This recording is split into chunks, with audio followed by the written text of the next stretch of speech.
On Anatomy of Speed, we've had circuit cars, we've had drag cars, we've had huge street cars, but we've never had an F1-inspired street car.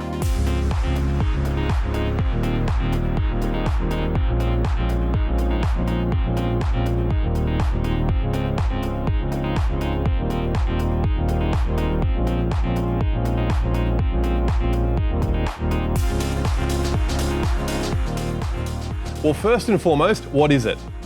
It's a Zacaria, that's the brand of the car, and then the SC is the model of this car.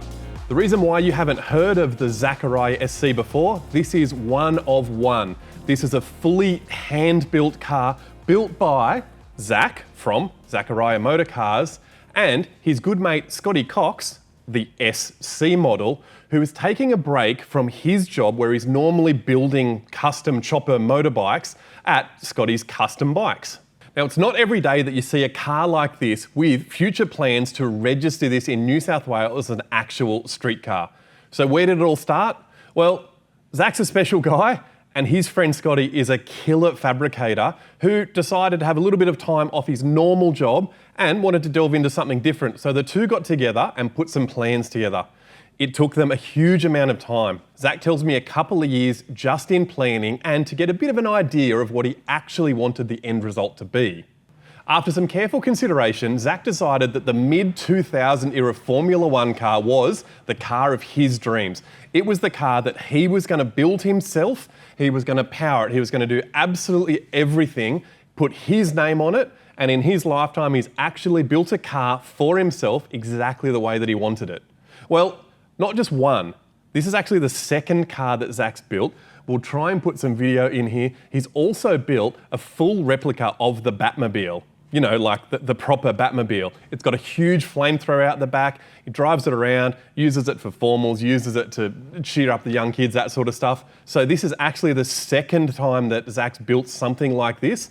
And this one, he'd learned a lot from the Batmobile that he's transferred across to this thing. And it's an absolute work of art.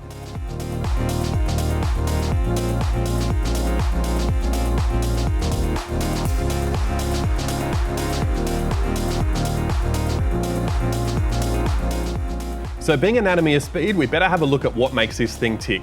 Straight away, you can see that it's got a centrally located Formula One inspired seat right in the middle of the car. It's only a single seater. It's unbelievably low and it's incredibly wide. It's so low that I'm actually sitting on the ground next to this car where I'm normally kneeling for the low cars and standing up for the big cars. It's low. It's ridiculously low. It's long, it's wide, and it's flat. It's actually so low in the front that it uses a hydraulic ram style system to raise and lower the front end depending on either how fast it's going for the aero or, because it is actually planned to be a street car, to be able to lift the front up and down to meet Australian design rules and to get in and out of driveways. To keep the Zacaria's weight down, the guys have made all of the body panels out of 3mm aluminium. Every single panel is handcrafted by them. So nothing's been sent out for. Every single panel has been beaten in the shop in order to get this shape, which I think is just absolutely just incredible. It's such a masterpiece. It's got a 5mm aluminium floor plan and all of the control arms, all of the struts and everything are all made out of a chromoly streamline material. So that's a material that's normally used for aerospace. And Zach kind of explained that he wanted the thing to be incredibly strong, but he also wanted a really, really long service life. He didn't want to make any of the arms and any of the suspension parts out of something he was going to have to replace every couple of years, especially if he starts putting on the track as much as he expects to.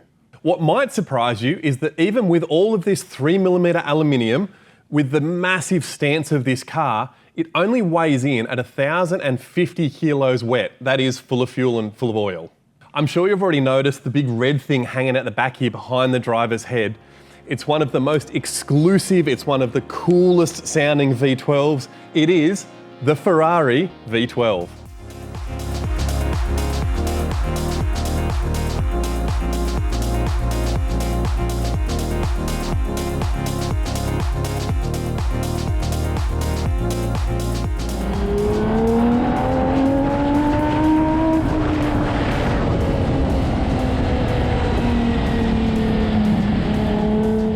Here's the power plant.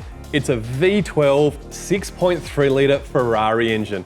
Now, this is the engine that was used in the Ferrari FF. That's the one that had like the real big back on it, probably wasn't as popular, and the LaFerrari. They sound absolutely amazing, and that's one of the reasons why Zach chose this particular engine, is because he heard one of these cars going, he knew that the F1-inspired sound is exactly what he was looking for. So he went on the hunt to find one of these engines. It took him a couple of years, but he did finally get one. It sounds incredible in this car. It is a pretty special engine, and you don't get to work on these sort of things very often. So I didn't know a whole lot about this platform before having a look at this car and giving it a tune-up. Obviously, it's V12, it's got 12 coils, it's got 6 coils on either side, and they're using the R8 coils simply because that was a really nice conversion to do a coil on plug setup, and it sits right down in the rocker covers absolutely perfectly.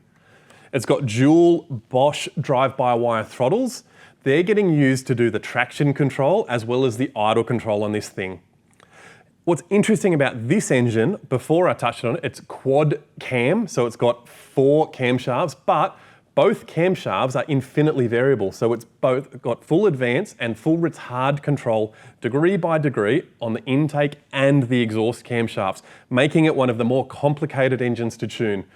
The only thing that would have made this more complicated is if it was supercharged or turbocharged on top of those quad variable camshafts. It's got sequential injection along the top, so it's got 12 fuel injectors along the top, which normally to me looks like it's got staged injection. So, you know, 6 primaries and 6 secondaries.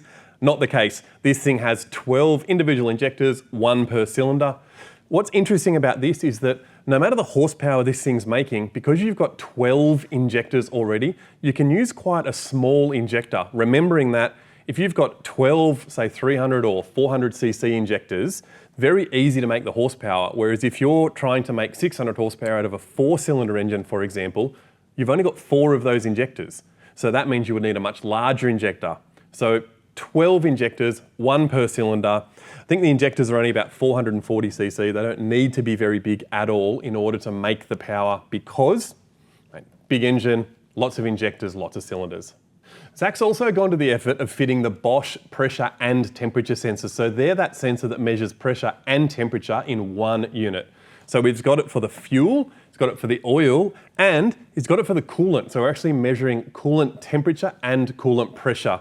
Keeping in mind, this is a very, very, very exclusive, very, very difficult to find engine. Parts are very, very difficult to find. So the more data that we can have on the engine to make sure that we're tuning it correctly and we're servicing it correctly, the longer it's going to live and the less time we're going to have to spend looking for parts. The part of this car that was hardest for me to understand was the exhaust system. When I was saying to Zach, oh, okay, so we've got the Ferrari front exhaust system and then you've modified the rear. Not the case at all. They've hand-built the whole exhaust system on this car, headers included, and I couldn't believe that that wasn't the factory Ferrari finish. The headers on it are an absolute work of art that you could easily be forgiven for expecting that that's a factory system. It was unbelievable how well they're manufactured. They come out the back here, they combine into one, they go through a catalytic converter, then out the exhaust system, and it's also got cut-off flaps so that when the thing does go on the racetrack, it flips across, then the exhaust comes out of the aero on either side of the car, and it sounds even more amazing.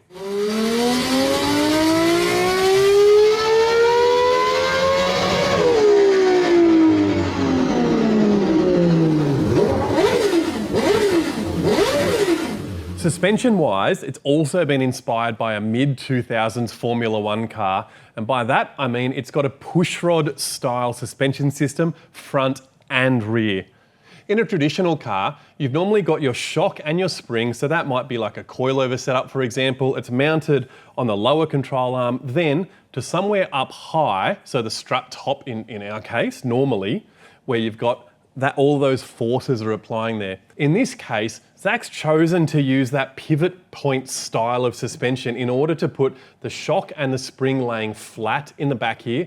Then that momentum works on this pivot point here. So as the wheel goes up and down, this pivot point moves, in turn loading the suspension, the shock and the spring here. Pretty amazing system. It looks really nice in the back. It's also exactly the same setup in the front. And adding to the look of the F1 car are these beautiful, ginormous wheels and tyres.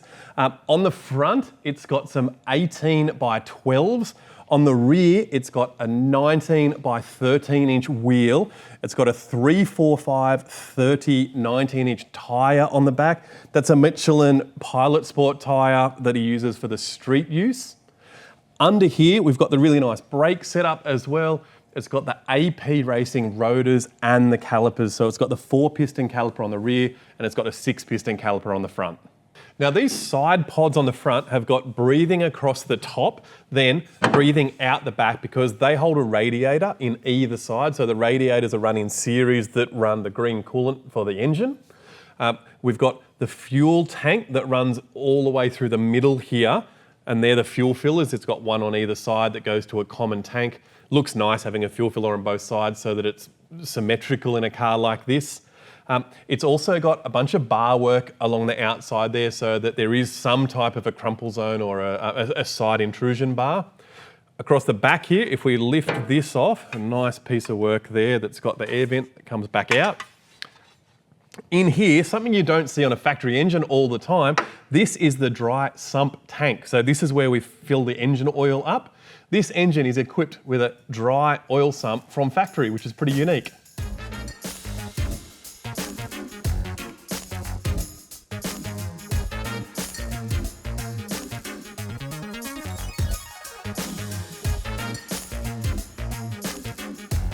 I've never felt so cozy in any cockpit of any car in my entire life. And I'm not saying that's a bad thing.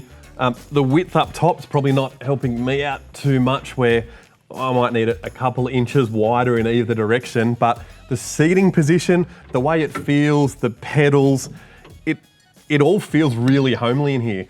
The pedal box is a really interesting thing where, because this seat doesn't move back and forward, Zach's still tried to make it so that different people can use the car. It's not just set up for him. So the pedal box actually moves backwards and forwards. And he had a really clever thought about it. He actually used a seat mount from a Holden Maloo ute. So the seat mount that's normally used to move the seat back and forward, he's inverted that, he's mounted it up the front so that it's still structurally sound. It's an engineered part because it's a seat mount, and he uses that to be able to move the pedal box back and forward. It's really clever.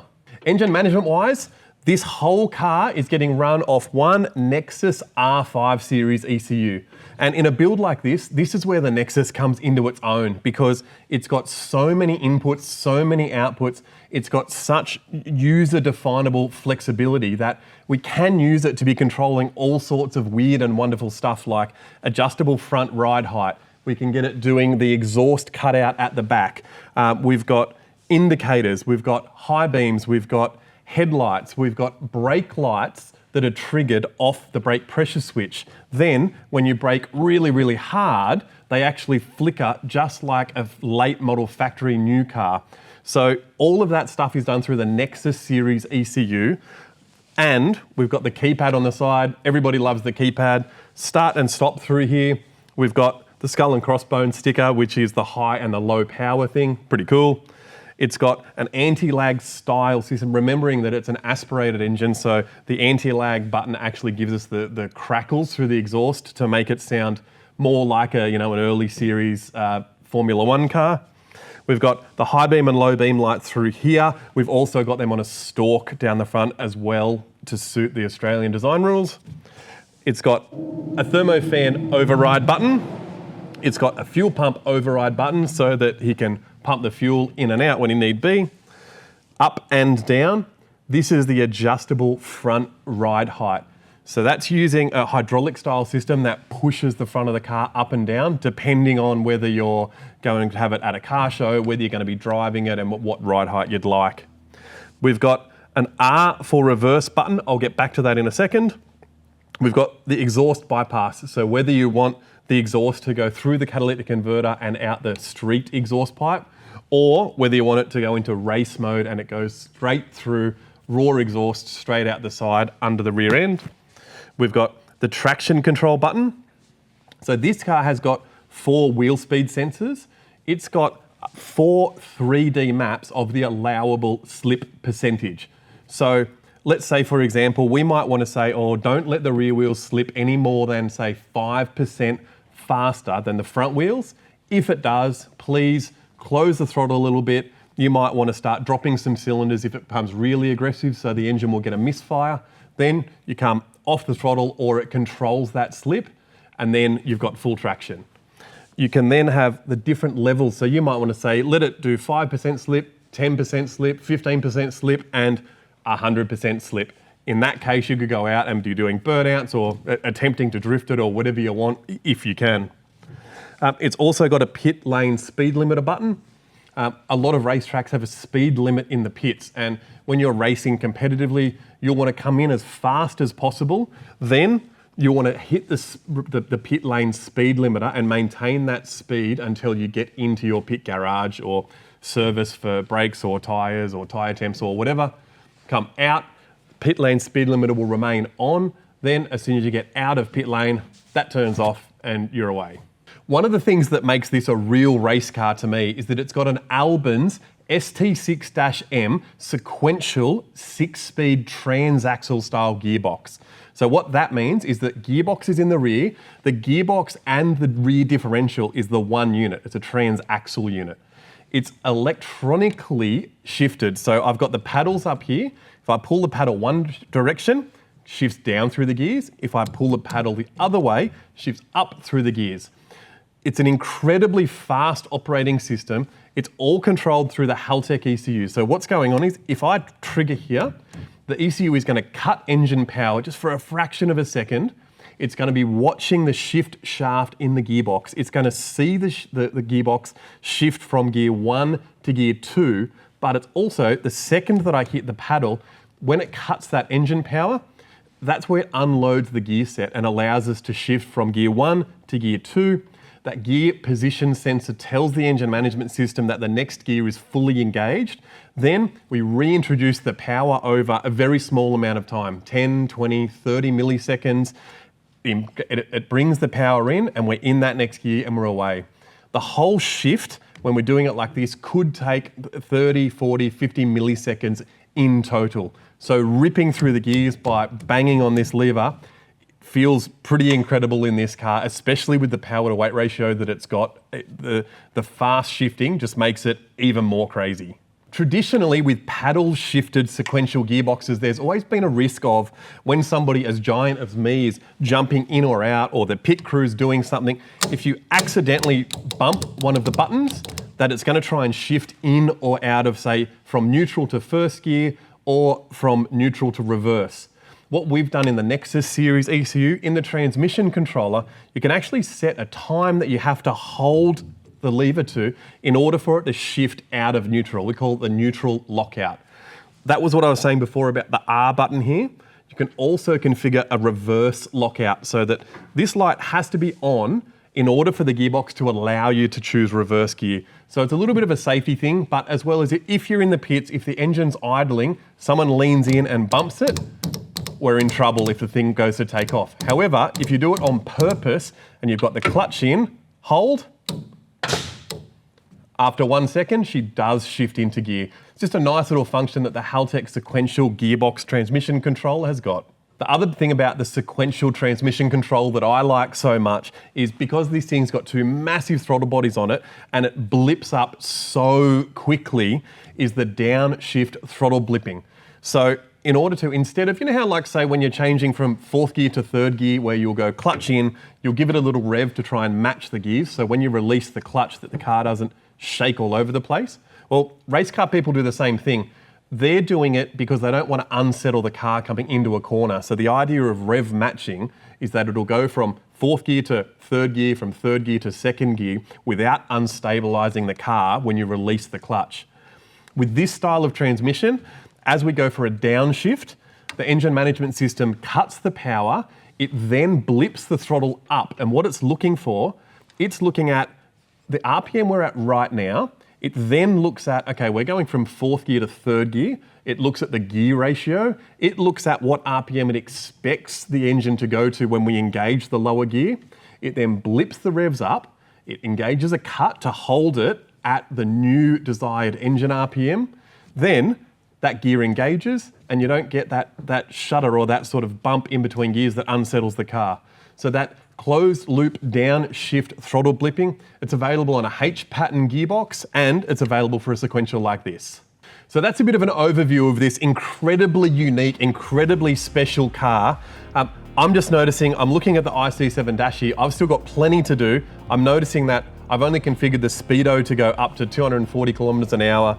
Zach's already told me that he wants to see this thing hitting 350, so I better do some reconfiguration on the dash before I get this thing on the dyno, do some engine tuning, tidy up some variable cam control stuff, and then get into the shifting to make sure that this thing shifts absolutely perfectly. But I think I've gone on enough. That's going to be another video. I'll link that below for the dyno session when it's available. As always, my name's Scott. Thanks so much for watching, and I'll catch you next time.